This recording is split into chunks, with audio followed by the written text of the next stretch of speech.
Hello बच्चों, I am Sachin Agnihotri, physics faculty at competition.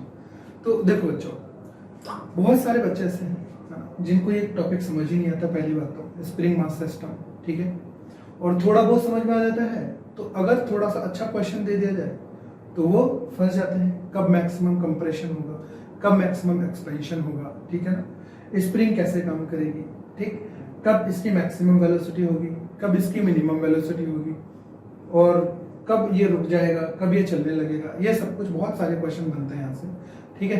तो मतलब कभी कभी सेंटर ऑफ मास से सोल्व करना पड़ता है अपन को, कभी ग्राउंड फ्रेम से सोल्व करना पड़ता है, ठीक है। तो जो स्प्रिंग मास सिस्टम में जितने भी टाइप के अपन प्रॉब्लम बन सकते हैं, जितने भी अपने पास, वो सारे के सारे अपन यहाँ पे कंसेप्ट डिस्कस करेंगे, ठीक है ना। एक जेनरिक कंसेप्ट ऐसा बनेगा जिससे कि अपन ऑलमोस्ट सारे क्वेश्चन अपने पास हो सकते हैं, ठीक है ना। फिर जैसे मान लो कि स्प्रिंग मास सिस्टम में एसएचएम का भी अपन डिस्कस करेंगे ना। एसएचएम में अपने कब कौन सी इक्वेशन कैसे डिराइव करते हैं, ठीक है ना। तो अपन यहाँ से चालू करते हैं। सबसे पहले अपन ये क्वेश्चन डिस्कस करते हैं, ठीक है। बेसिक सा क्वेश्चन है, ठीक। तो इसमें एक मास m दिया हुआ है, एक मास है 2m, और 2m को इनिशियल वेलोसिटी ऐसे प्रोवाइड कर दी गई ऐसे टक से, ठीक। अब ये इधर चलने लगेगा, तो जैसे ये इधर चलने लगेगा, ये जो स्प्रिंग है इसमें एक्सपेंशन क्रिएट होगा। वो मास तो इनिशियली स्टेशनरी था, रेस्ट पे था। अब स्प्रिंग में होगा कंप्रेशन धीरे धीरे। अब जैसे ही स्प्रिंग में कंप्रेशन होगा तो एक बात हमें पता है कि स्प्रिंग जो है वो स्प्रिंग फोर्स लगाना चालू करती है। तो ये वाला जो स्प्रिंग फोर्स है वो कुछ इस डायरेक्शन में लगेगा Fs, और ये इधर लगेगा। और स्प्रिंग फोर्स जो है दोनों एंड्स के ऊपर इक्वल लगता है, ठीक है। तो ये जो 2m मास वाला जो ब्लॉक है वो तो स्लो डाउन होगा और ये एक्सेलरेट होना चालू हो जाएगा, ठीक है। तो अल्टीमेटली जो मोशन होगा वो होगा कैसा, ये आगे चलेगा, फिर ये भी आगे चलेगा। तो ये जब आगे चलेगा ये भी धीरे धीरे आगे, फिर ये इसकी वेलोसिटी थोड़ी ज्यादा हो जाएगी, फिर कंप्रेशन होगा, फिर एक्सपेंशन होगा, फिर कंप्रेशन होगा। मतलब ये है कि जो मोशन है वो कुछ इस तरीके से चलती जाएगी। अगर मैं इस पूरे सिस्टम पे m 2m प्लस स्प्रिंग, इसको अगर मैं सिस्टम मान, ठीक है, तो क्या यहाँ पे कोई भी एक्सटर्नल फोर्स अप्लाइड है हॉरिजॉन्टल डायरेक्शन में? यहाँ पे कोई भी एक्सटर्नल फोर्स अप्लाई नहीं है, ठीक है। इसका मतलब ये हुआ कि जो इसका जो दोनों, या फिर मैं बोलूँ पूरे सिस्टम का सेंटर ऑफ मास जो रहेगा उसका जो मोमेंटम रहेगा दैट विल बी कांस्टेंट, ठीक है ना। मोमेंटम में कोई भी चेंज नहीं आएगा, ठीक। अब अपन अपने पास 3 क्वेश्चन है। पूछा गया है calculate VB when VA is equals to 0। क्या ऐसा पॉसिबल है, क्या ए ब्लॉक रुकेगा किसी ना किसी इंस्टेंट पे? अगर रुकेगा तो B की वेलोसिटी कितनी होगी, मतलब B ब्लॉक की वेलोसिटी कब होगी, कितनी होगी जब ए ब्लॉक रुक जाएगा, ठीक है। That is the first question. क्या ये पॉसिबल है, ये भी चेक करेंगे। Calculate VA when VB is equals to U। क्या पूरी की पूरी मोशन में ऐसी पॉसिबिलिटी आएगी कि जो B की वेलोसिटी है वो U हो जाए, ठीक है ना। Is it possible? अगर पॉसिबल है तो वो कब आएगी वो सब कुछ अपन देख लेंगे ना आगे। Calculate potential energy of spring when relative velocity is 0। Relative velocity किस किस की 0? m और 2m। रिलेटिव वेलोसिटी 0 का मतलब हो कि दोनों कैसी वेलोसिटी से चलने लग जाए, सेम वेलोसिटी से, तभी तो रिलेटिव वेलोसिटी 0 हो जाएगी, ठीक है ना। तो अपन को ये सब कुछ अपन को बात करनी है। तो सबसे पहले अपन बात करते हैं ए पॉइंट के बारे में। Calculate VB when VA is equals to 0, is it possible? तो सबसे पहले अपन ने यहां पे देखा कि पूरे के पूरे सिस्टम पे जो एक्सटर्नल फोर्स है वो कितना है, 0 है हॉरिजॉन्टल डायरेक्शन में, ठीक है। वर्टिकल में भी 0 है, ठीक है ना। इसका मतलब ये हुआ कि जो पूरे सिस्टम का मोमेंटम रहेगा दैट विल बी कांस्टेंट। या तो मैं सिस्टम का मोमेंटम लिखूं या फिर मैं सेंटर ऑफ मास का मोमेंटम लिखूं। दोनों के दोनों सेम ही तो है ना। Translational motion we can include centre of mass here, ठीक। तो सेंटर ऑफ मास में अपने पास सेंटर ऑफ मास की वेलोसिटी होगी कितनी, ठीक है। या फिर मैं बोलूं सेंटर ऑफ मास का मोमेंटम निकाल लो, ठीक। तो अपने पास momentum of centre of mass will be equal to momentum of system, ऐसा बोल सकते हैं। तो यहां से सेंटर ऑफ मास में मास कितना हो गया 2m प्लस m, और velocity of centre of mass is equals to m, इसकी वेलोसिटी इनिशियली कितनी थी 0, प्लस 2m, इसकी इनिशियल वेलोसिटी कितनी है u। तो वेलोसिटी ऑफ सेंटर ऑफ मास कितना हो गया, velocity of centre of mass हो गया अपने पास 2u डिवाइड बाय 3। अब यहां पे कोई भी एक्सटर्नल फोर्स नहीं है, इसका मतलब हुआ कि ये जो वेलोसिटी ऑफ सेंटर ऑफ मास है ये हमेशा कांस्टेंट बनी रहेगी, ना ये बढ़ेगी ना ये घटेगी, सही बात। तो कौन बढ़ेगा कौन घटेगा, इन दोनों की वेलोसिटीज जो है वो बढ़ती घटती रहेगी, सही बात है। तो अपने पास पहले में बोला हुआ है कि calculate VB when VA is equals to 0, ठीक है। चलो मान लेते हैं कि VA इज इक्वल्स टू 0 हो गया, ठीक है। तो जब VA इज इक्वल्स टू 0 होगा ना, तो उस टाइम पे इसमें कंप्रेशन या एक्सपेंशन हमेशा रहेगा, ठीक है। ऐसा नहीं होगा कि ये तो रुक जाए और पूरा का पूरा जो एनर्जी है वो इसको ट्रांसफर हो जाए, कंप्लीट एनर्जी ट्रांसफर नहीं हो पाएगी। होगा क्या, ये अगर रुकेगा ना तो जो इसकी एनर्जी है वो स्प्रिंग के अंदर और इस मास की काइनेटिक एनर्जी के अंदर डिस्ट्रीब्यूट हो जाएगी। इसका मतलब हुआ कि जो स्प्रिंग है ना उसकी पोटेंशियल एनर्जी कभी भी जीरो नहीं हो सकती। कब, जब VA इज इक्वल टू 0, मतलब ये जब रुक जाए, सही बात है। तो आगे देखते हैं अपन। तो अपने पास लेट्स से मान लेते हैं अपन कि VA इज इक्वल टू 0 हो गया, ठीक है। चलो अगर VA 0 हो गया तो फिर VB की वेलोसिटी होगी क्या, क्योंकि ये वेलोसिटी तो कांस्टेंट रहने वाली है सेंटर ऑफ मास की। तो that is the velocity of centre of mass m into VB plus 2m into 0 divide by 3m, और इसकी वैल्यू कितनी रहने वाली है 2u बाय 3। तो अपने पास देखो 3 से 3 कैंसिल हो गया, यहाँ पे अपने पास आएगा m VB is equals to 2u। अच्छा m से m से कट जाएगा, तो अपने पास ये हो जाएगा VB is equals to VB is equals to कितना हो गया अपने पास 2u। इसका मतलब ये हुआ कि अगर यहाँ पे कोई ऐसा चांस हुआ कि A पॉइंट या फिर बोले A ब्लॉक रुक गया, तो VB की वेलोसिटी कितनी होनी चाहिए 2u। किसके लिए, सेंटर ऑफ मास की वेलोसिटी 2u बाई 3 बनाए रखने के लिए, सही बात है। तो अगर इसकी वेलोसिटी 2u है तो अपने पास जो इसके अंदर पोटेंशियल एनर्जी स्टोर्ड है वो नॉन जीरो होनी चाहिए, या फिर मैं बोलूं पॉजिटिव होनी चाहिए, ठीक है, नेगेटिव नहीं होनी चाहिए। तो अगर मैं इसके अंदर पोटेंशियल एनर्जी की बात करूं तो पोटेंशियल एनर्जी देखो कितनी बनेगी। अपने पास जो पूरा का पूरा सिस्टम है उस पे अपने पास फोर्स, एक्सटर्नल फोर्स 0 है ना। अपने पास जो कंप्लीट एनर्जी है that will B conserved, initial बराबर फाइनल, है ना। ये फाइनल मतलब कौन सी, जब VB इज इक्वल टू कितना है 2u और VA कितना है 0, ठीक है। तो अपने पास एक्सपेंशन या कंप्रेशन ऐसा देख लेंगे हम, एक्सपेंशन और कंप्रेशन जो भी हुआ तो हाफ kx² प्लस कौन चल रहा है, m मास चल रहा है, तो हाफ m u कितना है 2u का स्क्वायर प्लस, और ये वाला तो रुका हुआ है, is equals to initial kinetic energy कितनी थी 2m into q²। अब यहां से अपन इसको सोल्व करके देखते हैं। तो half kx² is equals to यहां पे कितना बन गया mu² माइनस ये कितना बन गया, देखो ये बन गया अपने पास माइनस ऑफ 2mu²। इसका मतलब ये आ गया अपने पास माइनस। देखो क्या पोटेंशियल एनर्जी स्प्रिंग में जो स्टोर्ड हुई है क्या वो नेगेटिव हो सकती है, नहीं हो सकती, है ना। क्यों, क्योंकि एक्सपेंशन हो या कंप्रेशन हो पोटेंशियल एनर्जी तो पॉजिटिव ही लिखोगे, है ना, हाफ kx², ठीक है। इसका मतलब ये हुआ कि ये जो आपने बोला है कि VA is equals to 0, is it possible, no, that is not possible, क्योंकि पोटेंशियल एनर्जी स्प्रिंग में कितनी आ गई, 0 आ गई, सॉरी नेगेटिव आ गई। ठीक बात है ना। सेम अपने पास सेकंड केस है। देखो सेकंड केस में बोला हुआ है कि calculate VA when VB is equals to U। ठीक है, सेम प्रोसेस करेंगे। Velocity of centre of mass will remain same constant. ठीक है ना, तो आगे बढ़ते हैं।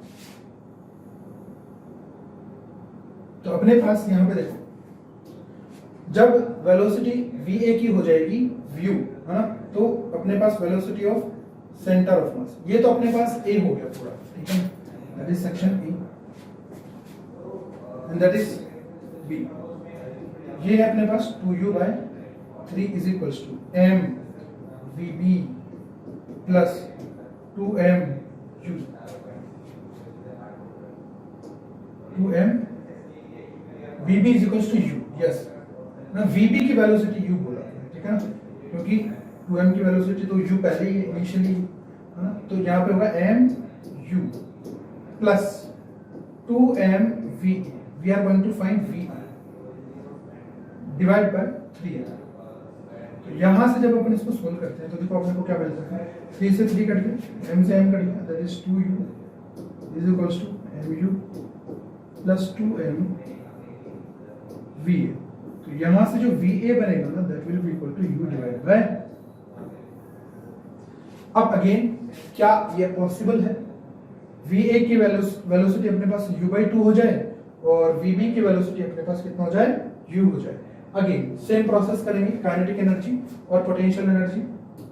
तो हाफ kx² प्लस हाफ, यहां पे अपने पास मास कितना है m मास की वेलोसिटी कितनी हो गई U² और हाफ और 2m की वेलोसिटी कितनी हो गई U/2² is equals to initial half 2mU²। तो जैसे ही अपन इसको सोल्व करते हैं, देखो ये अपने पास हाफ mU² और ये हो गया अपने पास 2 से 2 कट गया, mU² डिवाइड बाई 4।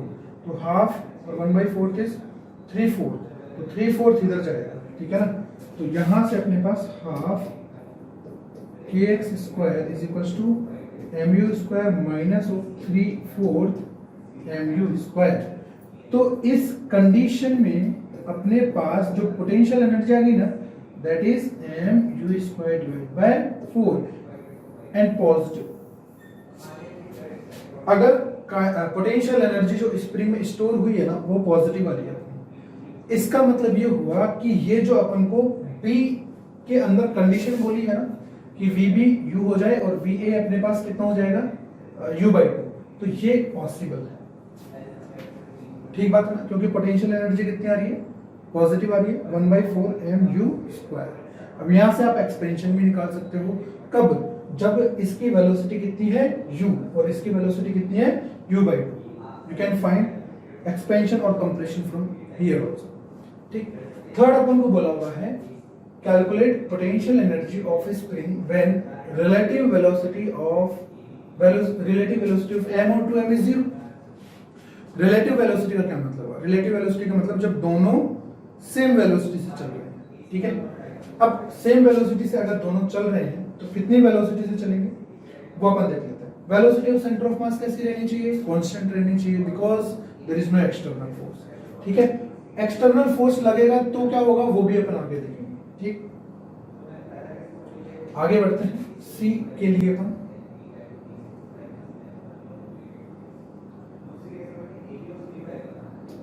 अपने पास जो velocity of centre of mass जो है that is 2U divide by 3। Let's say कि दोनों की जो वेलोसिटी है ना वो v हो जाती है, कब, जब दोनों की रिलेटिव वेलोसिटी 0 है। ठीक है ना, तो mv plus 2mv divide by 3m। जब अपन इसको सोल्व करेंगे तो अपन को पता लगेगा कि ये वेलोसिटी किसके बराबर हो गई, 2U/3 के। मतलब दोनों की जो वेलोसिटी सेंटर ऑफ मास की वेलोसिटी के बराबर हो जाएगी ना, तब दोनों के बीच में जो रिलेटिव वेलोसिटी रहेगी दैट विल बी 0। और जब दोनों के बीच में रिलेटिव वेलोसिटी अपने पास 0 हो जाएगी, है ना, दोनों की वेलोसिटी कितनी होगी, ये हो गई, तो मैक्सिमम कंप्रेशन या फिर बोले अपन कंप्रेशन या एक्सपेंशन कितना है, तो ये अपन देख लेते हैं। तो अपने पास कितना, हाफ के x square plus half 3m हो गया, और यहाँ पे 2u डिवाइड बाय 3 का whole square is equal to initial half 1/2 2m u square. ठीक है, तो अपने पास कितना बनेगा इसमें, यहाँ से हाफ के x square is equal to, ये हो गया mu square minus that will be 2/3 mu square. ठीक बात, तो यहां से अपने पास हाफ के एक्स स्क्वायर कितना आ गया, यहाँ से 3/2 और ये बन जाएगा 1/3 mu स्क्वायर। तो आप इस पोजीशन पे मैक्सिमम कंप्रेशन या मैक्सिमम एक्सपेंशन भी बोल सकते हो। कब, ये आपको आगे देखने को मिलेगा कि जब दोनों मासेस के बीच में रिलेटिव वेलोसिटी 0 हो जाती है, मतलब दोनों साथ में चलने लगते हैं, तो आपका जो कंप्रेशन है या फिर एक्सपेंशन है दैट विल बी मैक्सिमम।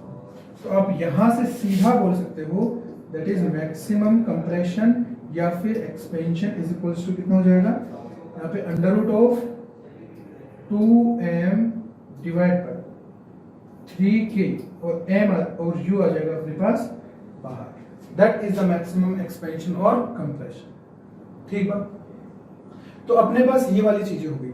अब जो ये दोनों मासेस हैं m और 2f, ठीक है, अब कौन कौन से पोजीशन पे इनकी जो वेलोसिटीज रहेगी वो कैसी कैसी होगी और कितनी कितनी होगी दोनों मासेस की, वो अपन चेक करते हैं। ठीक है, अपने पास इसकी वेलोसिटी इनिशियली कितनी गिवन है u, और इसकी वेलोसिटी अपने पास इनिशियली गिवन है 0। ठीक है, तो एक बात तो अपन को पक्का पता है कि ये ऐसे ऑसिलेट करते हुए आगे बढ़ेंगे, हाँ। Velocity of centre of mass constant रहने वाली है। ठीक है, तो अपन क्यों ना इसको अपन सेंटर ऑफ मास फ्रेम में सोल्व कर ले। ठीक है, तो सेंटर ऑफ मास फ्रेम में सोल्व कैसे करते हैं वो अपन करते हैं। ठीक है, इस क्वेश्चन को फिर अपन इस पूरे क्वेश्चन की जेनेरिक थ्योरी देखेंगे। ठीक है, तो अपन यहां से सेंटर ऑफ मास फ्रेम से सोल्व करना चालू करते हैं।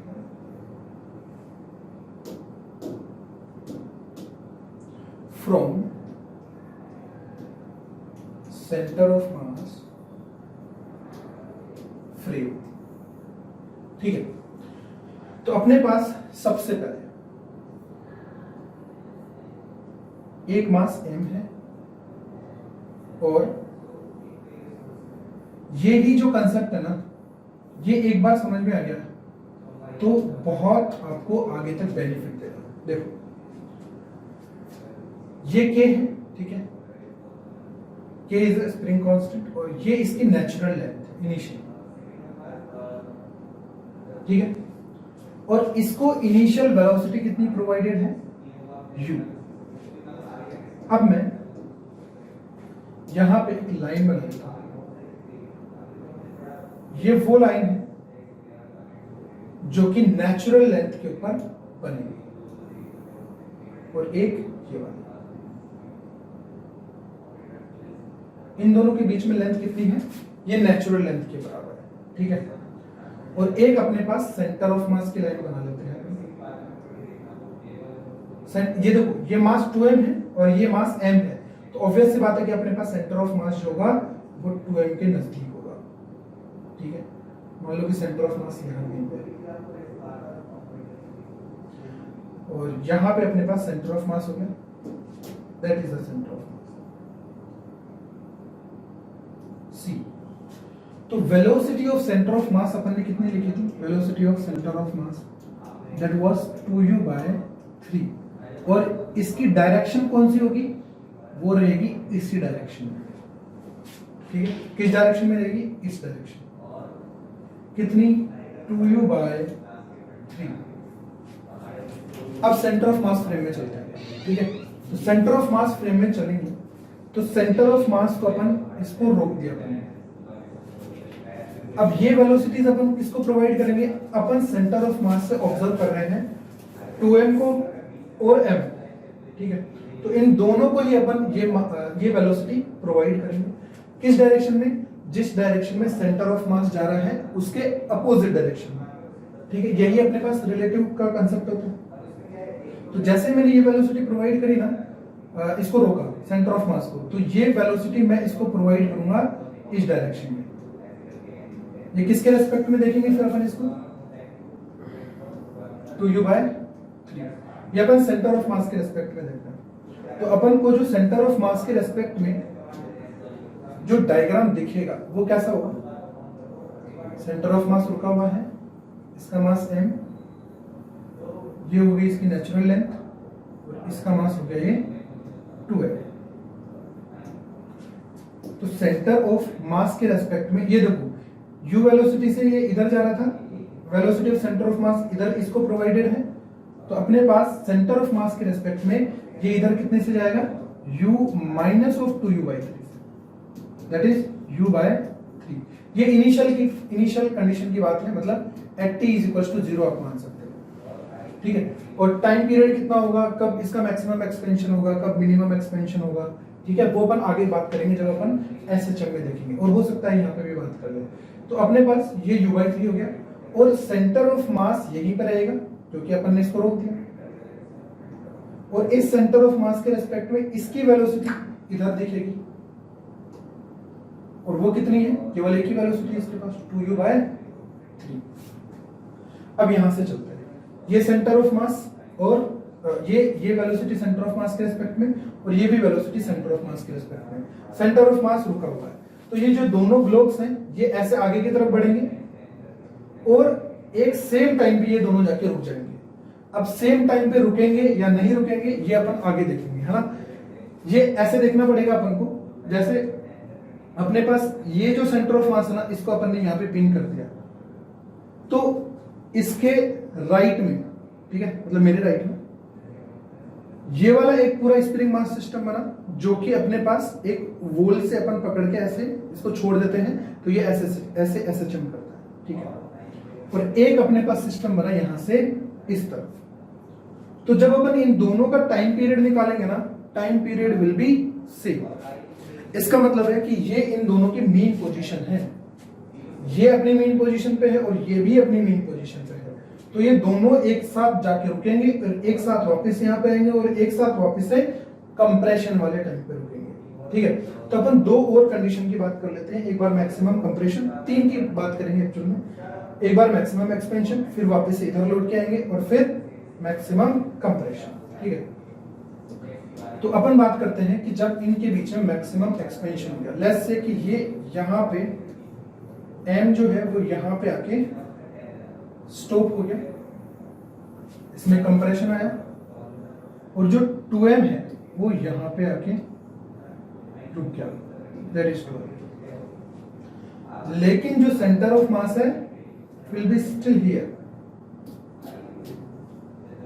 अब इसके अंदर कितना एक्सपेंशन हुआ, मान लो ये हो गया x2, ठीक, और इसके अंदर कितना एक्सपेंशन हुआ, ये हो गया x1, और ये जो x1 है और ये जो x2 है ये उसी रेशो में होंगे जिस रेशो में ये नेचुरल लेंथ की जो लेंथ डिवाइडेड है L1 और L2।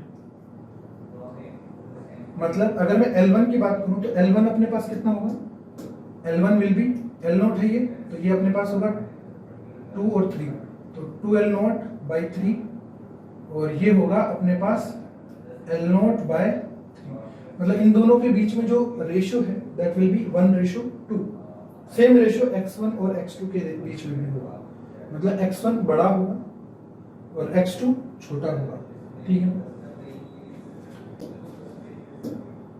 अब अपने पास देखो ये यहां पे जाके रुक गया, किसके रेस्पेक्ट में, सेंटर ऑफ मास के रेस्पेक्ट में। तो सेंटर ऑफ मास को दिखेगा कि ये यहाँ पे रुक गया, इसका मतलब इसकी वेलोसिटी कितनी होगी, 0 होगी, किसके रेस्पेक्ट में, सेंटर ऑफ मास के रेस्पेक्ट में। सिमिलरली ये भी यहाँ पे जाके रुक जाएगा, सेम ही टाइम पे रुकेंगे दोनों, है ना। ये अपन आगे डिराइव करेंगे कि सेम टाइम पे रुकेंगे या नहीं रुकेंगे। तो वेलोसिटी इसकी भी 0 और इसकी भी 0, तो यहाँ पे ये मैक्सिमम एक्सपेंशन हो गया। अगर मैं यहाँ पे मैक्सिमम एक्सपेंशन की बात करता हूं तो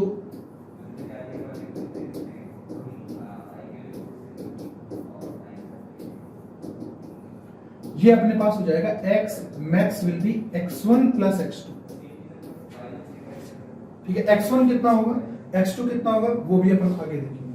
ठीक है, अब क्या होगा, अब ये ब्लॉक वापस से पलट के आएगा और ये वाला ब्लॉक भी वापस से पलट के आएगा, फिर दोनों ब्लॉक यहां पे वापस आएंगे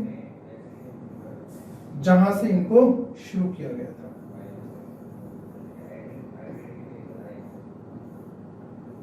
ये 2n मास। ठीक है, अब एक बात तो अपन को पक्का पता है कि जो स्प्रिंग मास सिस्टम में मेन पोजीशन पे जो वेलोसिटी इधर रहती है दैट इज मैक्सिमम, जो इधर रहेगी उतनी की उतनी इस डायरेक्शन में रहेगी। मतलब जितनी वेलोसिटी से उसको उसकी मेन पोजीशन से प्रोजेक्ट किया गया है उतनी वेलोसिटी से वो वापस से मिलेगा। मतलब सेंटर ऑफ मास के रिस्पेक्ट में कितनी वेलोसिटी से जा रहा था ये u/3 से, तो वापस से आएगा भी कितनी पे, u/3। और सेंटर ऑफ मास के रिस्पेक्ट में ये जा रहा था 2u/3 से, तो ये कितने से आएगा वापस से, 2u/3 से। कब, जब ये दोनों ब्लॉक अपने वापस से मेन पोजीशन पे आ जाएंगे, या फिर मैं बोलूं यहाँ पे एक्सपेंशन या कंप्रेशन हो गया 0। ठीक है, अब क्या होगा, अब ये दोनों ब्लॉक अंदर की तरफ आएंगे, अब ये वापस से कंप्रेशन होगा इसका। ठीक है, अब कंप्रेशन होगा तो ये मैक्सिमम कंप्रेशन पे जाके ये रुक गया, यहाँ पे हो गया कंप्रेशन, और ये भी अपने पास मैक्सिमम कंप्रेशन पे जाके रुक जाएगा। मतलब इसकी वेलोसिटी यहाँ पे अगेन 0 और इसकी वेलोसिटी भी यहाँ पे 0। अब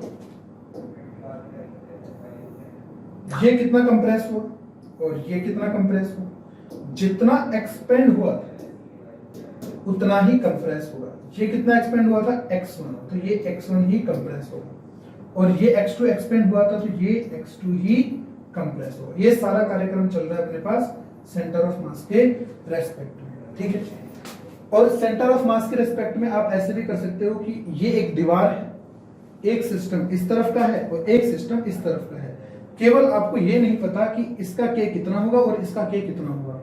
ये अपन आगे डिस्कस करेंगे कि k मल्टीप्लाई l जो है वो कांस्टेंट रहता है स्प्रिंग का। ठीक है ना, अब ये वेलोसिटीज अपन ने डिनोट कर ली है किसके रिस्पेक्ट में, सेंटर ऑफ मास के रिस्पेक्ट में। ठीक बात है, अब अगर इस सेंटर ऑफ मास से वापस से मैं ग्राउंड फ्रेम में लेता हूं, ठीक है, ये बात तो अपने देखो, ये बात तो पक्की होगी कि इसकी वेलोसिटी 0 और इसकी वेलोसिटी 0 यहां पे और यहां पे, तभी अपने पास मैक्सिमम एक्सपेंशन आएगा या फिर अपने पास यहां पे मैक्सिमम कंप्रेशन आएगा, maximum compression, and that is again x1 plus x2। और ये जो x1 x2 है ये वही है जो ये, मतलब दोनों का रेशियो अगेन 2:1। ठीक है,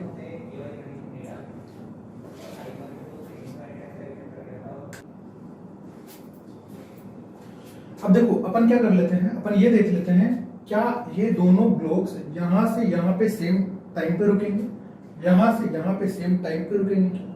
ये चेक करने के लिए आपको एक चीज याद रखनी है। ठीक है, स्प्रिंग के लिए length multiply the spring constant will remain same. ठीक है, k multiply L0 is equals to constant. अब लेट्स से कि जैसे मैंने ना यहां से इसको पिन कर दिया का मतलब है कि मैंने स्प्रिंग को 2 पार्ट्स में डिवाइड कर दिया। एक की लेंथ है L0/3 और दूसरे की लेंथ है 2L0/3। सही है, तो इसका K1 मैंने इसका K स्प्रिंग कांस्टेंट मैंने बोल दिया K1 और इसका मैंने बोल दिया K2। ठीक है ना, तो K1 और K2 कैसे लिखेंगे, K1 multiply L1 is equals to K2 multiply L2, that will remain same। तो K1 L1, तो K1 की वैल्यू आ कितनी गई देखो, K1 अपने पास कितना गया, यहां से K L0 divide by L1 कितना है 2L0/3, 2L0/, तो अपने पास कितना आ गया 3K डिवाइड बाय 2। ये बात हो गई किसकी, K1 की। ठीक है, सिमिलरली अगर मैं K2 के बारे में बात करूं, वन मोर K2, तो K2 जैसे L2 में डिवाइड करूंगा यहाँ से तो L0/3 होगा, तो that will B 3L। Spring छोटी हो गई ना, जितनी स्प्रिंग छोटी उतना ही ज्यादा K। ठीक, तो इसका अपने पास आ गया ये आ गया 3K/2 और ये आ गया अपने पास 3K।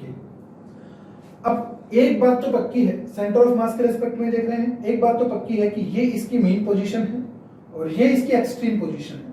तो मेन पोजीशन से एक्सट्रीम पोजीशन में जाने में कितना टाइम लगता है अपने पास? T/4, मतलब कैपिटल T बोल सकते हैं, है ना, capital T time period divide by 4। तो अपन दोनों का टाइम पीरियड निकाल देते हैं। यहां से और यहां तक भी जाने में कितना टाइम लगेगा? Same T/4। सही है। तो टाइम पीरियड देखो दोनों का कितना आता है। 4 इसको अपन कर लेते हैं। टाइम पीरियड में पहले 1 का लिखता हूं, T1 इज इक्वल टू कितना? 2π√m/k। तो लेफ्ट वाले में अपने पास मास कितना था? केवल m था, और k कितना हो गया? 3K/2। तो that will B how much? 2π√2m/3K। इसका मतलब इसका टाइम पीरियड ये हो गया T1 का। और T2 के लिए 2π m कितना है यहाँ पे? 2m, और इसका k कितना है? 3K। अब आप इसको ध्यान से देखो तो दोनों टाइम पीरियड सेम है, दोनों टाइम पीरियड सेम। इसका मतलब क्या हुआ? इसका मतलब ये हुआ कि ये जो दोनों ब्लॉक्स हैं ये अपने इस मीन पोजीशन से जीरो एक्सपेंशन से मैक्सिमम एक्सपेंशन पे पहुंचने वाला जो टाइम है वो सेम होगा। मतलब दोनों ब्लॉक्स यहाँ पे सेम टाइम पे रुकेंगे, सेम टाइम पे यहाँ पे आएंगे, सेम टाइम पे मैक्सिमम कंप्रेशन पे पहुंचेंगे। ठीक बात है। तो ये बात होगी अपने पास सेंटर ऑफ मास फ्रेम से। ठीक है, अब मैं वेलोसिटीज लिखना चाहता हूं कौन कौन सी? ये वाली तो अपन को पता है, ये वाली भी अपन को पता है। इन तीनों की वेलोसिटीज में लिखना चाहता हूं इन ग्राउंड फ्रेम। ठीक है, तो होगा क्या? ग्राउंड फ्रेम के लिए अपन क्या करें? ग्राउंड फ्रेम के लिए अपन जैसे सेंटर ऑफ मास फ्रेम में बैठने के लिए क्या किया अपन ने? सेंटर ऑफ मास की velocity opposite to the direction of centre of mass provide कर दी दोनों मासेस को। अब अपन वापस से सेंटर ऑफ मास से उतरेंगे ग्राउंड फ्रेम पे। तो ग्राउंड फ्रेम पे उतरने के लिए क्या करेंगे? सेंटर ऑफ मास की जो वेलोसिटी अपन ने उल्टी डायरेक्शन में दी थी वो अब सीधी डायरेक्शन में दे देंगे दोनों को। ठीक है, तो ग्राउंड में आ जाएंगे। तो यहां से देखो अपने पास एक टेबल से भी अपन समझ सकते हैं। जैसे मान लो मैं इसमें बोल देता हूं कि let's say that is position number 1, ये भी 1 ही होगी, दोनों सेम तो है। That is position number 2, that is position number 3, that is position number 4। तो 1 2 3 4। ठीक है ना। तो अपने पास यहाँ पे लेट्स से ब्लॉक ए और बी, तो इधर बी, लेफ्ट में अपने पास बी है और राइट में अपने पास क्या है? ए ब्लॉक था। ठीक है ना, ये ए है, ये बी है। ठीक, तो अपने पास ग्राउंड फ्रेम में देखते हैं। ठीक है ना, फ्रॉम ग्राउंड फ्रेम पहला, दूसरा, तीसरा और चौथा। तो पहले में अपने पास देखो इसकी वेलोसिटी इधर थी, सॉरी इसकी वेलोसिटी तो 0 थी ग्राउंड फ्रेम में, और इसकी वेलोसिटी इधर थी। ठीक है ना। अब सेकंड में देखते हैं, सेकंड ईयर सेकंड में इसकी वेलोसिटी 0 और इसकी भी वेलोसिटी 0। किसके रेस्पेक्ट में? सेंटर ऑफ मास के रेस्पेक्ट। तो सेंटर ऑफ मास से जैसे ही उतरेंगे तो इन दोनों को वेलोसिटीज फॉरवर्ड डायरेक्शन में प्रोवाइड करेंगे सेंटर ऑफ मास की वेलोसिटी। मतलब कितनी? 2u/3 इस डायरेक्शन में और 2u/3 इस डायरेक्शन में। अब आप यहाँ पे गौर करने वाली बात ये है कि मैक्सिमम एक्सपेंशन पे जो दोनों मासेस की ग्राउंड फ्रेम से वेलोसिटी होती है वो कितनी हो जाती है? सेंटर ऑफ मास की वेलोसिटी के बराबर। यही वाली चीज अपन ने वहां पे देखी थी। ठीक बात है। तो मैक्सिमम एक्सपेंशन हो या मैक्सिमम कंप्रेशन हो, दोनों ही टाइम पे अपने पास जब दोनों मासेस की वेलोसिटी सेंटर ऑफ मास की वेलोसिटी के बराबर हो जाएगी तब होगा मैक्सिमम एक्सपेंशन या कंप्रेशन। ठीक है, अब यहां पे देखते हैं इसकी वेलोसिटी इधर देंगे 2u/3। ठीक है, और इसकी u/3 इधर है तो कितनी बचेगी? u/3। किस डायरेक्शन में, इस डायरेक्शन में, ठीक है। इसको देंगे 2u/3 इधर, तो 2u/3 plus 2u/3 that will B 4u/3। किस डायरेक्शन में, इस डायरेक्शन, ठीक है। तो अगर आप गौर करोगे तो इस बी ब्लॉक की जो मैक्सिमम वेलोसिटी है ना वो कितनी हो गई, देखो 4u/3 हो गई फ्रॉम ग्राउंड फ्रेम, ठीक है ना। और ये कब हुई, जब ए की वेलोसिटी कितनी हो गई, u/3 हो गई, ठीक है ना। लास्ट इज, ये भी देखो यहां पे भी जीरो, ये भी zero with respect to centre of mass, तो इन दोनों को भी इस डायरेक्शन में हॉरिजॉन्टली राइटवर्ड कितनी वेलोसिटी मिलेगी, जो सेंटर ऑफ मास की वेलोसिटी है 2u/3, तो ये भी कितने से जाएगा, 2u/3, ये भी 2u/3 से जाएगा इधर, और ये भी 2u/3 पे जाएगा। तो अपने पास ये दो ही तो पोजीशन थी, दैट इज मैक्सिमम एक्सपेंशन और दैट इज मैक्सिमम कंप्रेशन। और अगर आपको किसी बीच वाले टाइम की बात करनी है तो क्या कर लो, दोनों सिस्टम को अलग अलग separate with respect to centre of mass solve कर लो, और फिर सेंटर ऑफ मास से वापस ग्राउंड फ्रेम पे आ जाओ, ठीक बात ना। तो ऐसे अपन इसको आराम से कर सकते हैं, ठीक।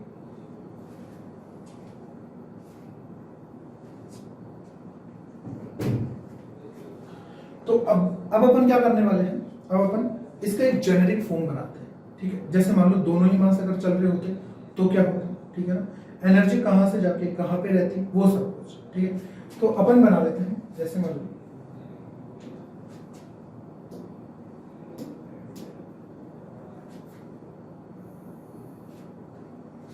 एक मास हो गया, एक को अपन m1 मान लेते हैं और एक को मान लेते हैं अपन m2, इसको मान लिया m1, इसको मान लिया अपन ने m2। इसको इनिशियल वेलोसिटी दे दी u1 इधर, और इसको इनिशियल वेलोसिटी दे दी u2 इधर, और अपने पास ये जो लेंथ है दैट इज नेचुरल लेंथ है ना, और ये हो गया अपने पास k is a spring constant, ठीक है। अब यहां पे जो एनर्जी का डिस्ट्रीब्यूशन है वो आप सेंटर ऑफ मास फ्रेम से लिखो या ग्राउंड फ्रेम से लिखो, दोनों सेम ही होने चाहिए, ठीक है। तो अपन यहाँ पे सबसे पहले एनर्जी का कंसेप्ट देखते हैं, ठीक बात है। अब यहाँ पे अपन अगर एक चीज गौर करें इसी चीज में, तो यहाँ पे जो मैक्सिमम एक्सपेंशन और मैक्सिमम कंप्रेशन आ रहा था वो कब आ रहा था, देखो सेंटर ऑफ मास फ्रेम के रेस्पेक्ट में, ठीक है। तो सेंटर ऑफ मास फ्रेम के रेस्पेक्ट में इसके पास कुछ एनर्जी थी, kinetic energy, and which is related to 2u/3 velocity, है ना, और इसके पास भी कुछ ना कुछ काइनेटिक एनर्जी थी, है ना, that is related to u/3 velocity. अब सेंटर ऑफ मास के फ्रेम के रेस्पेक्ट में हुआ क्या, सेंटर ऑफ मास फ्रेम में ये दोनों आगे बढ़े, मैक्सिमम कंप्रेशन पे पहुंचे, तो ये दोनों एक साथ रुक गए। एक साथ रुकने का क्या मतलब हुआ कि दोनों की जो वेलोसिटी थी, या फिर बोले दोनों की जो काइनेटिक एनर्जी थी with respect to centre of mass, वो कंप्लीटली कहां स्टोर हो गई, स्प्रिंग में स्टोर हो गई। किसके रेस्पेक्ट में, सेंटर ऑफ मास के रेस्पेक्ट में। क्या वो दोनों ग्राउंड के रेस्पेक्ट में रुक गए, नहीं, वो अभी भी चल रहे हैं। कितनी वेलोसिटी से, सेंटर ऑफ मास की वेलोसिटी से। रुके किसके रेस्पेक्ट में, सेंटर ऑफ मास के रेस्पेक्ट, ठीक है।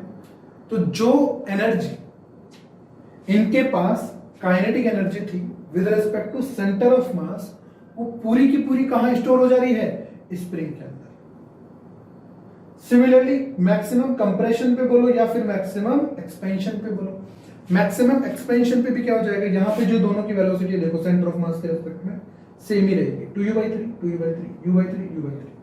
इसका मतलब मैक्सिमम जब कंप्रेशन होगा तब भी दोनों की वेलोसिटी जो है, दोनों की जो काइनेटिक एनर्जी वो कहां स्टोर हो जा रही है, स्प्रिंग के अंदर स्टोर हो जा रही है, ठीक है। तो मैक्सिमम एक्सपेंशन या फिर मैक्सिमम कंप्रेशन अगर अपन को निकालना है तो सेंटर ऑफ मास के रेस्पेक्ट में जो नेट काइनेटिक एनर्जी है दोनों की, वो किसके बराबर हो जानी चाहिए, potential energy stored in spring, ठीक बात। ग्राउंड फ्रेम में क्या होगा, ठीक है, वो अपन चेक करते हैं। ये U2 है, ये U1 से अपन ने इसको दोनों को वेलोसिटी प्रोवाइड कर दी। ठीक, तो इसमें सबसे पहले अपन क्या करते हैं, इस पूरे सिस्टम की अपन काइनेटिक एनर्जी लिखते हैं। ठीक है, दोनों फ्रेम में। ठीक, या फिर मैं बोलूँ कि ग्राउंड फ्रेम में ही लिख लेते हैं। ठीक है ना, तो काइनेटिक एनर्जी में लिखता हूँ सिस्टम की, काइनेटिक एनर्जी ऑफ सिस्टम। यहाँ पे इसकी कितनी है energy, half m1 u1 square plus half m2 u2 square. इसका मतलब ये कंजर्व्ड रहेगी, there is no external force. ठीक है, अब ये एनर्जी मैं लिखना चाहता हूं, पहले तो सेंटर ऑफ मास के फ्रेम में लिखो। तो सेंटर ऑफ मास के फ्रेम में एनर्जी क्या रहेगी, half m1 plus m2 into velocity of centre of mass इसका स्क्वायर। सही बात है, मतलब एक्चुअल में क्या है कि जो सेंटर ऑफ मास है ना उसकी वेलोसिटी होगी कितनी, जैसे मान लो लेट्स से कि सेंटर ऑफ मास यहाँ पे, वेलोसिटी ऑफ सेंटर ऑफ मास कितनी मिलेगी, that will B m1 u1 plus m2 u2 divide by m1 plus m2, यही तो बनेगी। और ये सेंटर ऑफ मास की वेलोसिटी यहां पे लिख दिया तुमने। ठीक है ना, और अपने पास एनर्जी बनेगी कौन सी, half m1 u1 minus velocity of centre of mass इसका स्क्वायर। ठीक,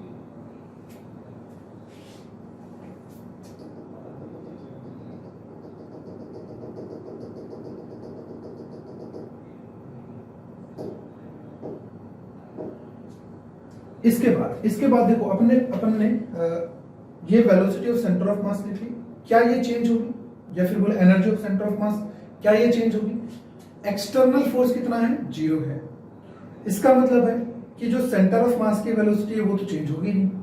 अगर सेंटर ऑफ मास की वेलोसिटी चेंज नहीं होगी, इसका मतलब है कि ये वाली जो काइनेटिक एनर्जी है ना ये चेंज ही नहीं होगी through out the motion. Kinetic energy of centre of mass will remain same. तो एनर्जी कौन सी चेंज हो रही है, जो कि मैक्सिमम कंप्रेशन और मैक्सिमम एक्सपेंशन में जा रही है। ठीक है, वो आगे अपन देखेंगे, है ना। जो अपन ने पहले डिस्कस किया था कि जो वेलोसिटी ऑफ जो सेंटर ऑफ मास के फ्रेम में एनर्जी होती है दोनों की, वो उसमें कन्वर्ट होती है। इसका मतलब ये एनर्जी प्लस हाफ के एक्स मैक्सिमम स्क्वायर, ये एनर्जी, ये is the total energy of system. Yes, क्योंकि ये एनर्जी जो है ये कौन सी एनर्जी, ये वही तो एनर्जी है जो कि सेंटर ऑफ मास के फ्रेम में दिखेगी आपको, वही तो कंप्लीटली कन्वर्ट हो रही है उसके अंदर। ठीक है ना, तो अपने पास अगर मैं बोलता हूं कि हाफ के एक्स मैक्सिमम स्क्वायर, तो ये अपने पास कितना था, half m1 u1 square plus half m2 u2 square minus of half of m1 plus m2। Velocity of centre of mass ये m1 u1 m2 u2 divide by m1 plus m2 का whole square. तो अपने पास ये जो energy है, जब आप इसको सोल्व करोगे थोड़ा सा, you will get this value, half m1 m2 divided by m1 plus m2 u1 minus u2 का होल स्क्वायर। अब ये वाला फॉर्मूला आपने पढ़ा होगा डेफिनेटली। ये क्या चीज है, दैट इज रिड्यूस्ड मास।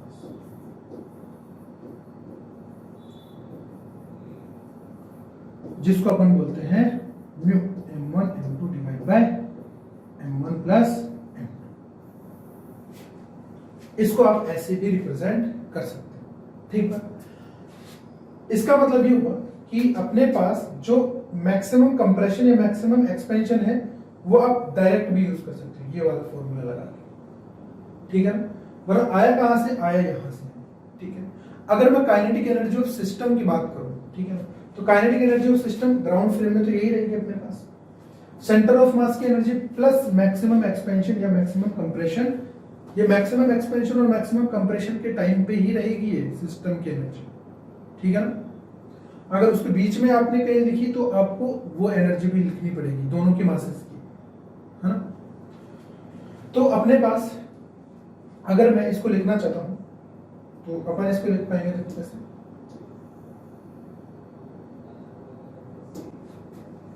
मैं इसको लिख पाऊंगा हाफ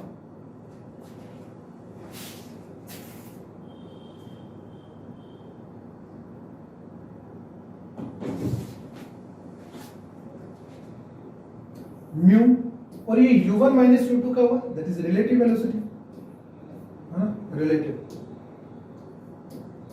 इसका square is equals to half के एक्स मैक्स का स्क्वायर। ये तब है जब there is no initial compression और expansion in spring, when spring is in its natural length.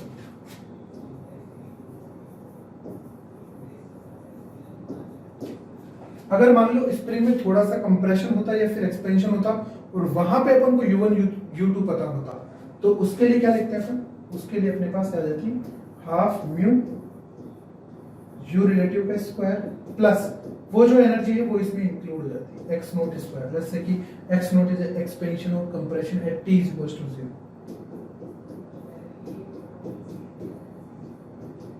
तो यहां से आप एक्सपेंशन और कंप्रेशन निकाल सकते हो कब, जब when spring has initial energy stored। ठीक है, तो ये अपने पास किसके फ्रेम में लिखते हैं अपन ने, ये पूरा का कंप्लीटली ग्राउंड फ्रेम में लिखा है, these two energies, centre of mass की एनर्जी और हाफ के एक्स स्क्वायर, है ना, that was also in ground frame. अगर आप इस कंप्लीट सिस्टम को आप अगर सेंटर ऑफ मास फ्रेम में सोल्व करना चाहते हो तो कैसे कर पाएंगे अपन इसमें, अगर मैं इसको पूरे को complete centre of mass frame में जाना चाहता हूं तो अगेन वही सारी चीजें बनेगी। ये अपने पास क्या है m1, यहां पे स्प्रिंग और ये मास है अपने पास, अच्छा m1 तो इधर वाला था ना,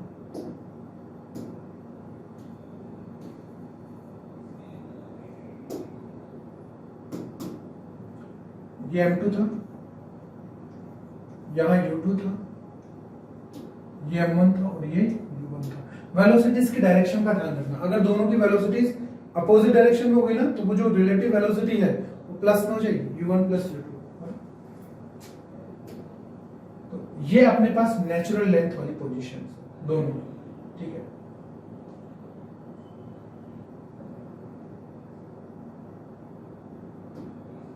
ये वाली और ये वाली, और लेट्स से कि सेंटर ऑफ मास कहीं यहाँ पे है, ठीक है, इस तरीके से ये इसका सेंटर ऑफ मास है।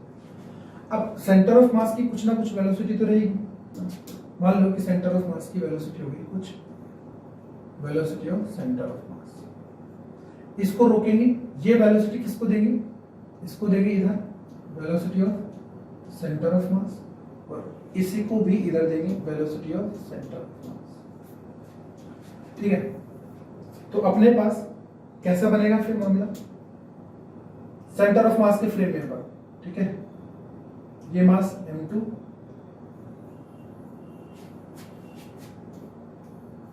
ये मास m1, ये इधर जा रहा है कितने से, u1 minus velocity of centre of मास, और ये इधर जा रहा है u2 minus velocity of centre of mass, ठीक है। और ये सेंटर ऑफ मास यहां पे रोक दिया अपन ने इसको। अब जैसे मैंने सेंटर ऑफ मास को रोका, ठीक है, ये तो अपन निकाल ही पाएंगे, वैसे L1 और ये हो गई अपने पास L2, ठीक है। तो अपने पास मैक्सिमम एक्सपेंशन और मैक्सिमम कंप्रेशन आ गया ना अपने पास, है ना, तो वो भी अपन यहाँ पे देखेंगे कि किस हिसाब से बनेगा अपने पास। L1 L2 अपने पास ये रही, तो L1 L2 का रेशियो तो अपन को पता है ना, क्या होगा m1 सेंटर ऑफ मास के रिस्पेक्ट में m1, सॉरी अच्छा ये L2 है, तो let's say make it L2 और दिस इज L1, ठीक है। तो L1 into m1, m2 into L2, that will be the mass moment about centre of मास, और ये रहेगा 0, ठीक है। तो एक बात तो अपन को पक्की पता है कि m1 L1 is equal to अपने पास कितना बनेगा m2 L2, यही तो होता है सेंटर ऑफ मास के रिस्पेक्ट में, है ना। और L1 प्लस L2 कितना है अपने पास L0, है ना। L1 plus L2 is L0, ठीक है। सेम अपने पास मैक्सिमम एक्सपेंशन और मैक्सिमम कंप्रेशन पे होगा। कैसे, देखो अब ये दोनों के दोनों एक साथ जाके रुकेंगे मैक्सिमम एक्सपेंशन के ऊपर, ठीक है।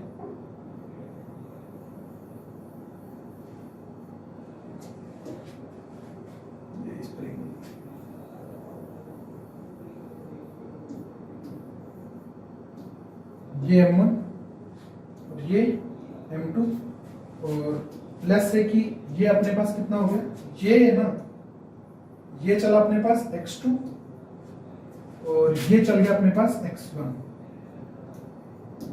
ठीक है। Centre of mass will remain again same position, ठीक है ना। तो यहां से क्या लिख पाएंगे, m1 x1 is equals to होगा m2 x2 और x मैक्सिमम या फिर x मिनिमम, है ना, मिनिमम कंप्रेशन है, minimum expansion, that will be equal to x1 plus x2। अब यहां से देखो x1 plus x2 x maximum अपन निकाल सकते हैं, ठीक है ना।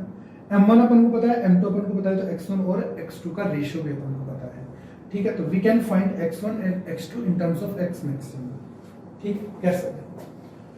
तो अपने पास ये हो गया सेंटर ऑफ मास, ठीक है। अपन यहीं तक क्लिक किया क्योंकि वापस से पलट के आएगा, तो ये velocity of centre of mass के रेस्पेक्ट में अपने पास 0 हो जाएगी, ये भी 0, ठीक है। तो अब क्या होगा, अब अपने पास यहाँ पे एनर्जी लिखना चालू करते हैं, ठीक है ना।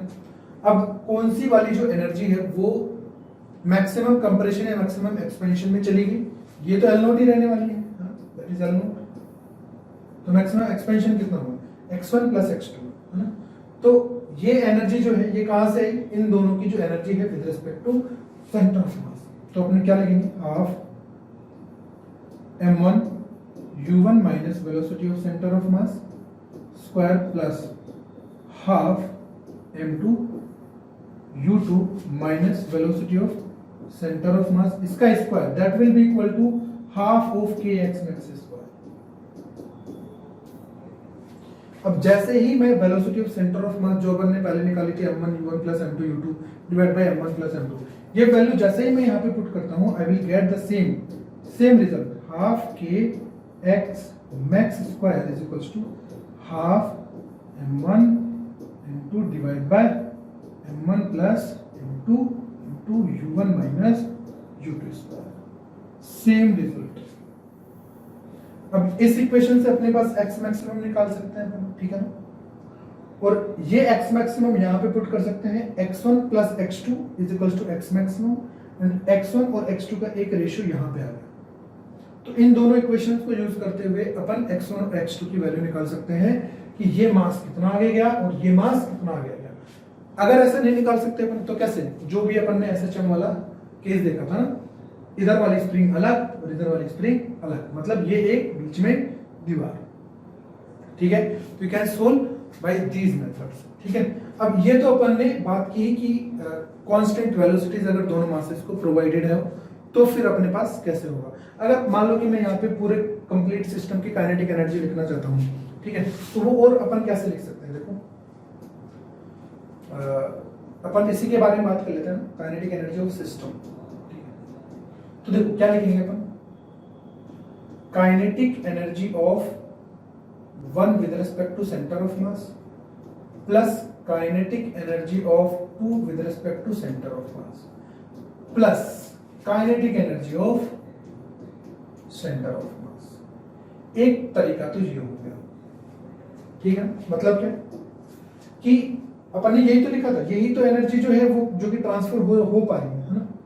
तो kinetic energy of centre of mass plus kinetic energy of one with respect to centre of mass, kinetic energy of two with respect to centre of mass, ठीक है। एक तरीका तो अपने पास ये हो गया, या फिर अपन डायरेक्टली ग्राउंड फ्रेम में लिख लें हाफ, या फिर इसी के लिए ले लेते हैं kinetic energy of one with respect to ground frame plus kinetic energy of two with respect to ground frame directly, ठीक, that is also total energy, ठीक बात। या फिर अपन क्या लिख सकते हैं, देखो ये जो एनर्जी है ना, केवल और केवल यही तो एनर्जी जो है वो ही ट्रांसफर हो पा रही किसके अंदर, हाफ के एक्स स्क्वायर के अंदर। We can write this kinetic energy maximum of system is equals to summation of kinetic energy of ith particle with respect to center of mass plus kinetic energy of center of mass। इसका मतलब है कि केवल और केवल यही energy जो है it can transfer in spring completely, हाँ। मतलब ये हुआ कि अगर मान लो ये कंप्लीट उसमें ट्रांसफर हो गई तो मैक्सिमम एक्सपेंशन या मैक्सिमम कंप्रेशन, ठीक है। अगर इसका कुछ पार्ट हुआ तो दोनों मासेस की कुछ ना कुछ वेलोसिटी रहेगी सेंटर ऑफ मास के रिस्पेक्ट में रहेगी, ठीक बात है। या फिर आप सेंटर ऑफ मास की कंप्लीट सिस्टम की काइनेटिक एनर्जी आप ऐसे भी लिख सकते हो, ठीक बात। ये जो एनर्जी है ना, it will remain same, remain same throughout the motion, ठीक बात है। चेंज कौन सी होगी, केवल और केवल ये वाली, ठीक है। तो अपन नेक्स्ट वाले में देखेंगे, नेक्स्ट स्प्रिंग मास सिस्टम में देखेंगे कि अगर मान लो यहाँ पे अलग अलग फोर्सेस हों, फोर्सेस के हिसाब से अपन इसको कैसे सोल्व करेंगे, ठीक बात। चलिए, तो अपन ने ये देख लिया था कि जो स्प्रिंग मास सिस्टम में जब दोनों block V1 U1 U2 velocity से चल रहे थे, है ना, M1 और M2, ठीक, तो उस पे जो मैक्सिमम पोटेंशियल एनर्जी स्टोर्ड थी स्प्रिंग के अंदर, ठीक है ना, वो कौन सी थी, वो अपन ने देखी थी कि या तो अपन लिखते summation of kinetic energy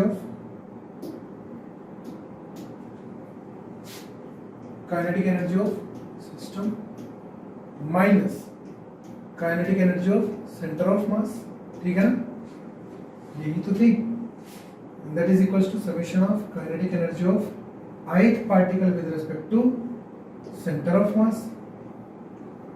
only this energy can be converted into potential energy completely, है ना, इज इक्वल्स टू, यहाँ पे अपन ने लिखा था हाफ के एक्स मैक्स स्क्वायर लिख सकते हैं, और इसको आप ऐसे भी लिख सकते हो, half mu you relative square, ठीक है।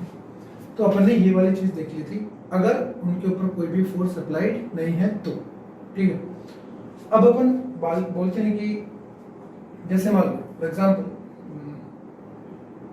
एक अपने पास सिस्टम M1 और M2 मास का, ये M1 मास है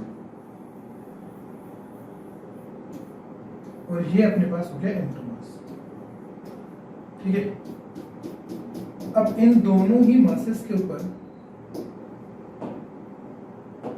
जैसे कि इधर फोर्स लग रहा है F1 और इधर फोर्स लग रहा है अपने पास F2। Question is still same, find maximum compression बोलो या एक्सपेंशन बोलो, है ना। तो मैक्सिमम कंप्रेशन बताना है और मैक्सिमम एक्सपेंशन बताना है, और इनकी जो स्प्रिंग में स्प्रिंग के जो नेचुरल लेंथ है वो अपने पास है L, ठीक है। तो इसको भी अपन को क्या करना है, इसको भी अपन सेंटर ऑफ मास फ्रेम से सोल्व कर सकते हो या फिर ग्राउंड फ्रेम से भी सोल्व कर सकते हो। पहले अपन सेंटर ऑफ मास फ्रेम से सोल्व करके देखते हैं कि कैसे बनता है, ठीक है। तो सेंटर ऑफ मास फ्रेम से देखो क्या बनेगा, नेक्स्ट पेज पे बना लेते हैं अपन, ठीक है। देखो ये अपने पास है M1 इधर, और ये हो गया अपने पास M2,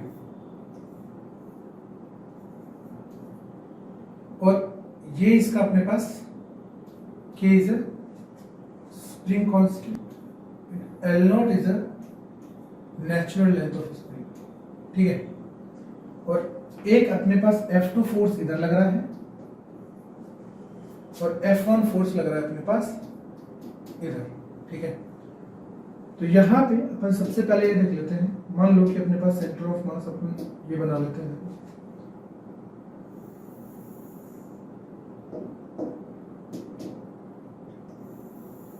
ये अपने पास लाइन वर्टिकल वाली, जैसे कि सेंटर ऑफ मास यहां कहीं पे है,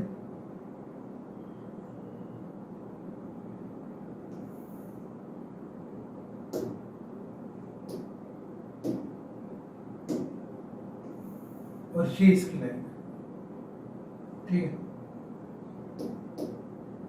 ये सेंटर ऑफ मास है। तो सेंटर ऑफ मास के फ्रेम में अपन को सोल्व करना है, तो सबसे पहले अपन लिख लेते हैं acceleration of centre of mass. तो एक्सेलरेशन कितना होगा अपने पास सेंटर ऑफ मास का, लेट्स से कि F2 is greater than F1, तो एक्सेलरेशन अपन ने इस डायरेक्शन में मान लिया, तो एक्सेलरेशन ऑफ सेंटर ऑफ मास अपने पास कितना हो गया, F2 minus F1 divide by M1 plus M2, यही बनेगा, ठीक है ना।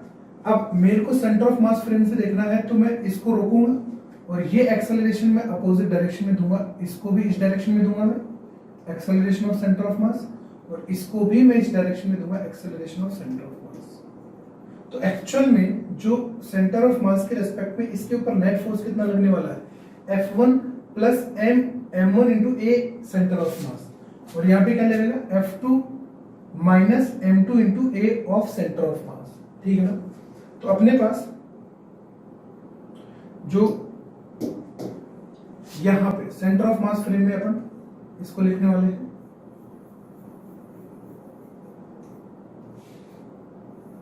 ये है M2 अपने पास और ये है अपने पास M1, ठीक है। तो इस डायरेक्शन में फोर्स अपने पास कितना हो जाएगा, देखो F1 plus M1 into acceleration of centre of mass is here, that इज F2 minus F1 divide by M1 plus M2। इसको अपन थोड़ा सा सोल्व कर लेते हैं, तो देखो यहां से अपने पास क्या बनेगा, F1 M1 F2 M2 ऊपर आएगा, M1 F2 और M1 F1, M1 F1 cancel हो जाएगा, तो यहाँ पे क्या बचेगा, देखो F1 M2 plus M1 F2 divide by M1 plus M2, ये बचेगा।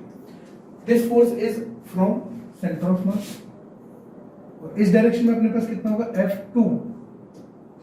F2 minus M2 into acceleration of centre of mass, F2 minus F1 divide by M1 plus M2।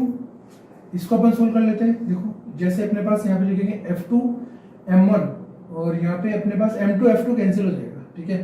तो यहाँ पे क्या बचेगा, F2 M1 plus M2 F1, M2 F1 divide by M1 plus M2। तो ये अपने पास सेंटर ऑफ मास फ्रेम में अपन ने दोनों के फोर्सेस लिख लिए, मतलब है कि सेंटर ऑफ मास तो यहीं पे रुका रहेगा, तो सेंटर ऑफ मास के फ्रेम में अपन को लगेगा कि इसके ऊपर कितना फोर्स लग रहा है, इतना, और इसके ऊपर कितना फोर्स लग रहा है, इतना, ठीक बात है। तो अपने पास आप सूडो फोर्स के रेस्पेक्ट में भी आप सोच सकते हो ना कि सर ये वाला फोर्स लगा क्या, दैट इज सूडो फोर्स। तो अपने पास होगा क्या, सेंटर ऑफ मास यहीं पे इसी लाइन पे रहेगा हमेशा, ठीक है ना, क्योंकि अपन ने सेंटर ऑफ मास को तो रोक दिया। अब क्या होगा, स्प्रिंग में हो जाएगा एक्सपेंशन, ठीक है। और कब तक एक्सपेंशन होता रहेगा, अब देखो ये वाला फोर्स और ये वाला फोर्स को अगर मैं देखूं तो दोनों फोर्स सेम आ रहे हैं, इसका मतलब एक्सेलरेशन ऑफ सेंटर ऑफ मास 0 हो गया, और वो तो होना भी चाहिए।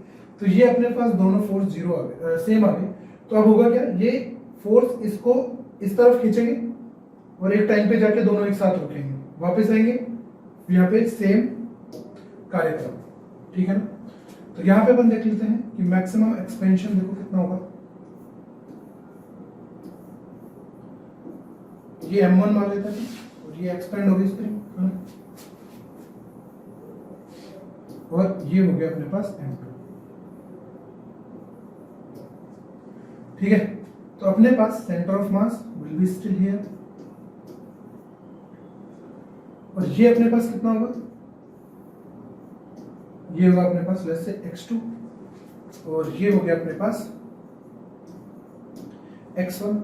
अब अगर मैं यहां पे देखूं कि इसमें कितना एक्सपेंशन हो गया पूरी लेंथ में, अगर मैं पूरी लेंथ के बारे में बोलूं तो that will B L0 plus x1 plus x2, and what is this x1 plus x2 is nothing but maximum expansion, ठीक बात है। तो ये जो मैक्सिमम एक्सपेंशन है, ठीक है ना। अब अपन ने लास्ट लेक्चर में भी देखा था कि ये जो x1 और x2 है इनका रेशियो कौन सा रहेगा, वो सेम रेशियो रहेगा जो कि अपने पास ये लेंथ अगर L1 बोल दूं, ये लेंथ में L2 बोल दूं, है ना। That is due to centre of mass concept. Centre of mass के अबाउट दोनों का जो मास मोमेंट है दैट विल बी जीरो, मतलब नेट मास मोमेंट, दोनों का मास मोमेंट सेम होगा तो नेट विल बी जीरो। तो यहाँ पे अपन क्या लिख पाएंगे, देखो m1 x1 is equals to m2 x2 और x मैक्सिमम कितना हो जाएगा, x1 प्लस x2। ठीक बात है।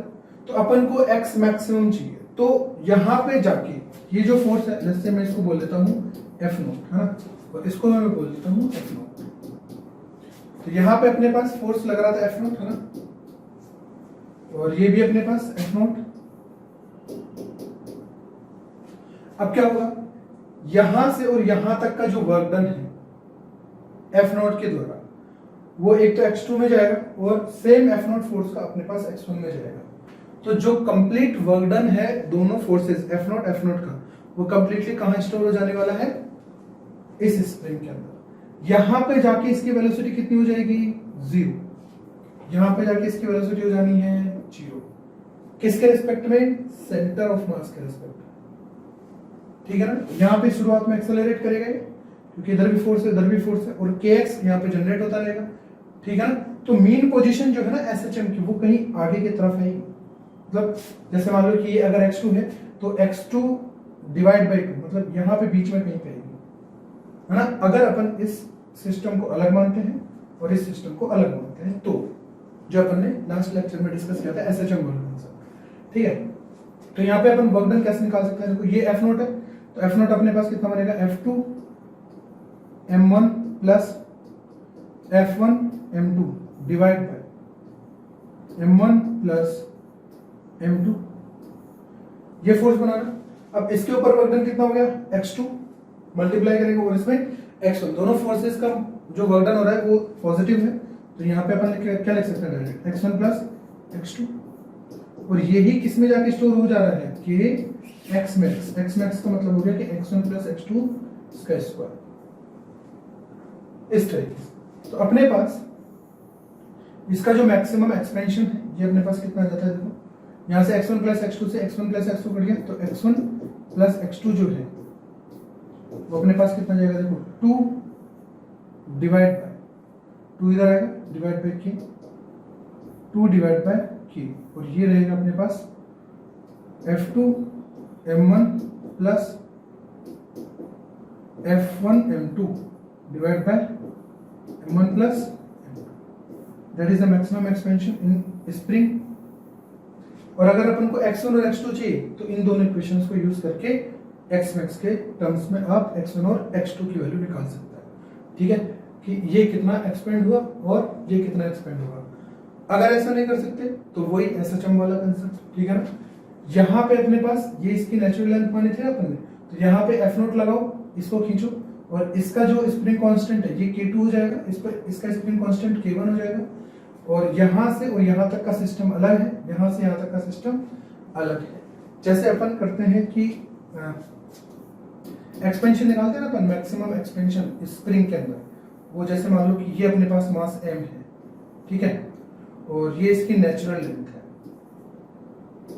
ठीक है।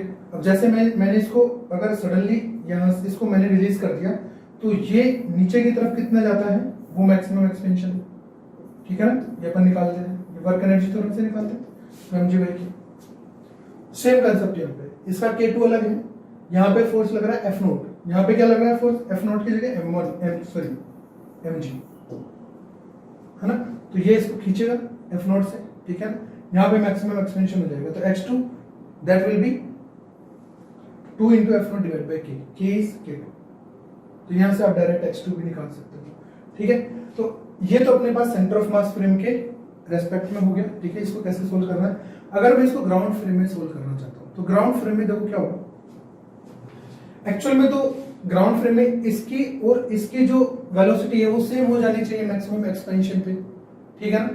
तो मैक्सिमम जब भी एक्सपेंशन होगा तो इन दोनों की वेलोसिटी सेम हो जाएगी। इसका मतलब है कि ग्राउंड फ्रेम के रेस्पेक्ट में m1 और m2 की रिलेटिव वेलोसिटी 0 हो जानी चाहिए ग्राउंड फ्रेम में, है ना। तो अपने पास काम बन जाएगा, ठीक है ना। तो इसको देखो ग्राउंड फ्री में कैसे सोल्व कर सकते हैं अपन इसको। जैसे मान लो ये अपने पास हो गया M1 और ये है अपने पास M, ठीक है। और इनके ऊपर फोर्स लग ही रहा था, इसके ऊपर लग रहा था फोर्स F2 और इस तरफ फोर्स लग रहा था अपने पास F1। और मान लेते हैं कि इसके अंदर ना कुछ x एक्सपेंशन आ गया, ठीक है, कुछ ना कुछ x एक्सपेंशन आ गया इसके अंदर, ठीक है ना। तो अपने पास सेंटर ऑफ मास कहीं पे भी हो, सेंटर ऑफ मास से कोई मतलब नहीं अपने पास, है ना। लेट्स से कि इसकी वेलोसिटी हो गई v2 और इसकी वेलोसिटी हो गई v1। सेम ही डायरेक्शन में देखिए, रिलेटिव वेलोसिटी शुड बी 0, है ना, v1 और v2, ठीक। अब इसमें एक्सपेंशन अगर x का आ गया तो जो स्प्रिंग है वो भी अपने इस डायरेक्शन में फोर्स लगा रही होगी सम kx, और ये इस डायरेक्शन में फोर्स लगा रही होगी सम kx। तो इसका एक्सेलरेशन मान लेते हैं अपन a1 इधर हो गया और इसका एक्सेलरेशन हो गया अपने पास a2। तो मैं a1 को कैसे लिखूंगा, a1 will be kx minus f1 divide by m1, और a2 को मैं लिख पाऊंगा f2 minus kx divide by m2, ठीक है। ये अपने पास एक्सेलरेशन हो गए दोनों के। अब मेरे को चाहिए रिलेटिव एक्सेलरेशन, लिख लेता हूं मैं, relative acceleration of 2 with respect to 1, ठीक है। इसको बोल लेते हैं अपन relative, that will be a2 minus of a1। तो acceleration relative that will be equal to a2 minus a1, तो f2 डिवाइड बाय m2, और यहां से माइनस करेंगे तो that will B plus m1। ये तो अपने पास प्लस में आ गया और ये अपने पास पहले आएगा, ये बाद में आएगा, है ना। तो ये माइनस में करना ना, तो माइनस अपन कॉमन निकाल लेते हैं और kx अपने पास कॉमन आ जाएगा और अंदर ब्रैकेट में रहेगा 1/m1 1/m2, ठीक है, a2 माइनस a1, ठीक। तो अपने पास ये अपने पास रिलेटिव एक्सेलरेशन हो गया, ठीक। अब इस रिलेटिव एक्सेलरेशन को मैं कैसे लिख सकता हूं, देखो रिलेटिव एक्सेलरेशन का मतलब हुआ कि इसका एक्सेलरेशन इसके रेस्पेक्ट में। तो रिलेटिव एक्सेलरेशन को मैं लिख सकता हूं velocity relative d velocity relative divide by dx is equals to, चलो अपन इसको कुछ एक मान लेते हैं कांस्टेंट a मान लो और इस पूरे को मान लेते हैं अपन b, ठीक है। तो अपने पास इक्वेशन बनेगी a माइनस k को भी चलो इंक्लूड कर लेते हैं b के अंदर, है ना। मतलब जो अपन b मान रहे हैं अपन इस पूरे को मान लेते हैं, इस पूरे को भी मान लेते हैं, ठीक है। तो बार बार अपन को लिखना नहीं पड़ेगा, तो a माइनस बी एक्स, ठीक है।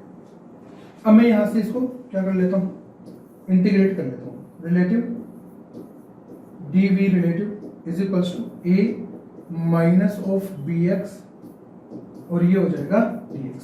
अब ये जो dx होगा ना, ये कौन सा वाला dx है, दैट इज ऑल्सो रिलेटिव।